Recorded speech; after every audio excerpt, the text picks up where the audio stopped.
Assalamu alaikum wa rahmatullahi wa barakatuh. On se retrouve pour la deuxième partie de notre lecture commentée du livre Ash-Shawq lil-Qur'an dans le cadre de notre série Cheminer vers Ramadan. Alors aujourd'hui, on va s'attaquer à un sujet immense, la force du Coran, une force capable de tout, absolument tout transformer. On commence directement avec cette image, cette métaphore incroyable tirée du Coran lui-même. Imaginez un peu la scène, une montagne, ce qu'il y a de plus solide, de plus immuable, qui s'humilie et se brise, qui se fend littéralement, juste par le poids de la parole divine. C'est pour nous donner une idée presque physique, palpable, de la puissance cosmique qui est contenue dans ces versets. Du coup, la question qui vient tout de suite à l'esprit, c'est celle-ci.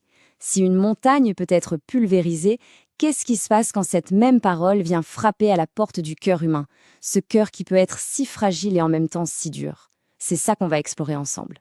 Alors, d'où vient cette force? Eh bien, c'est un reflet direct de la puissance de son auteur, Allah. C'est une parole qui a un pouvoir de pénétration absolument unique, capable d'atteindre des recoins de l'âme que l'on ne soupçonne même pas. Ce qui est fascinant avec le Coran, c'est qu'il a cette capacité vraiment d'aller directement à la source, au cœur de la foi, au plus profond de notre être. Il ne demande pas la permission, vous savez.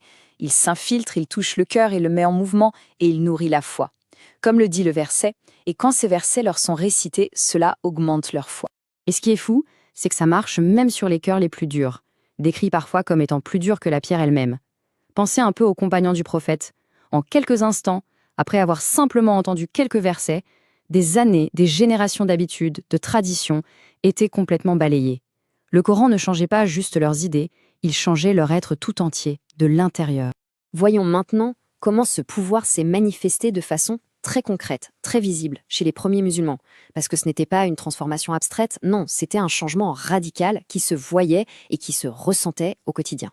Ce tableau, il résume parfaitement cette métamorphose. Les traits de caractère de l'ignorance pré-islamique, la jahiliya, la cupidité, l'orgueil, l'insouciance, ont été littéralement arrachés du cœur des gens. Et à la place, le Coran a planté les graines de la foi, de l'iman, faisant germer la dévotion, l'humilité, la conscience de Dieu. C'est une force qui refaçonne complètement la nature d'une personne. Cette anecdote, elle est juste incroyable. Le changement intérieur des compagnons était tellement profond qu'ils rayonnaient à l'extérieur. Leur apparence, leur démarche, leur regard, tout en eux transpirait une connexion divine. Au point que des gens d'autres confessions, en les voyant, reconnaissaient les traits des disciples des anciens prophètes. C'est dire si le Coran les avait marqués au sens propre du terme. Maintenant, on va rentrer dans le cœur de notre analyse, avec une histoire qui illustre l'impact presque sismique qu'un seul et unique verset a pu avoir sur les compagnons les plus proches du prophète.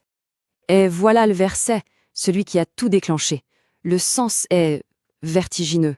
L'idée que l'on sera tenu pour responsable non seulement de nos actes, mais aussi de nos pensées les plus secrètes, de ceux qui nous traversent l'esprit sans même qu'on le veuille, c'est une responsabilité immense. Leur réaction a été immédiate et vraiment intense. Ce n'était pas une simple inquiétude, non, c'était une peur profonde, une véritable angoisse.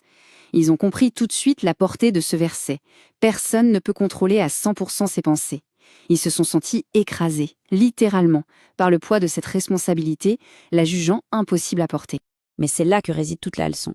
Malgré cette peur panique, leur réflexe n'a pas été de se rebeller, de discuter l'ordre. Non. Ils sont allés voir le prophète, se sont mis à genoux, et même si les mots avaient du mal à sortir, ils ont affirmé leur soumission totale. Le prophète les a alors guidés, leur a dit de ne pas faire comme les peuples d'avant qui disaient « nous avons entendu et nous avons désobéi », mais de s'en remettre complètement à Allah. Et regardez la réponse divine qui est arrivée juste après. C'est parce qu'ils se sont soumis, parce qu'ils ont accepté, même quand ça leur paraissait impossible, qu'Allah a révélé le verset suivant. Un verset de miséricorde, d'allègement. C'est leur soumission qui a attiré la clémence. Ça nous apprend que l'acceptation de la volonté divine, même quand elle est difficile, c'est ce qui ouvre la porte à sa facilité. Mais, et si cette connexion ne se fait pas? Que se passe-t-il si, à la lecture du Coran, le cœur ne ressent rien, reste de marbre? Eh bien, c'est le signe qu'il y a un obstacle. Le point crucial, il est là. Si la parole de Dieu, qui peut fendre des montagnes, ne nous touche pas, le problème ne vient pas de la parole. Il vient du réceptacle. Il y a une barrière, un voile. Et ce voile, aujourd'hui, qu'est-ce que ça peut être? C'est peut-être notre orgueil, qui nous murmure qu'on n'a pas besoin de guide. Ce sont les péchés qui, petit à petit, endurcissent le cœur. C'est l'insouciance, le bruit constant du monde, les notifications, les distractions. Tout ça rend la voix du Coran presque inaudible. Et ce voile empêche la lumière de passer. Cette diapositive, c'est un avertissement très solennel d'Ibn Massoud qui fait froid dans le dos. Il nous dit que le Coran sera un jour retiré du monde. Mais attention, ça ne va pas se faire d'un coup. Le processus, comme on le voit ici, il commence bien avant. Il commence quand les gens cessent de le mettre en pratique. La véritable disparition du Coran, elle commence par son abandon dans nos vies, bien avant que l'encre ne disparaisse des pages. On sent l'urgence dans ces paroles, n'est-ce pas?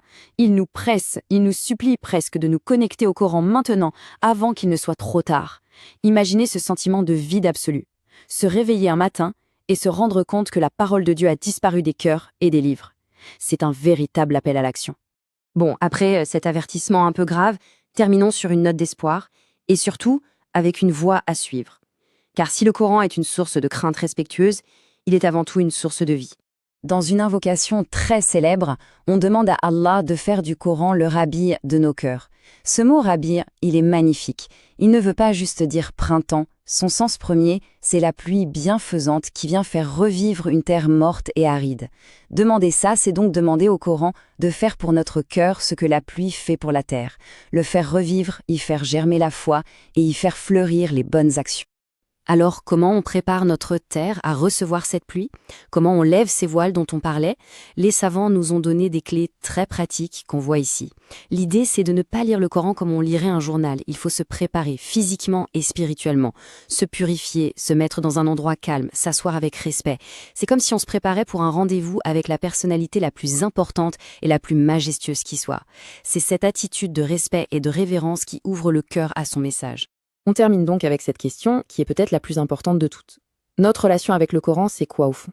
Est-ce que c'est une lecture mécanique, une habitude, ou est-ce qu'on le voit vraiment pour ce qu'il est, la pluie vivifiante, capable de transformer le désert de nos cœurs en un jardin magnifique?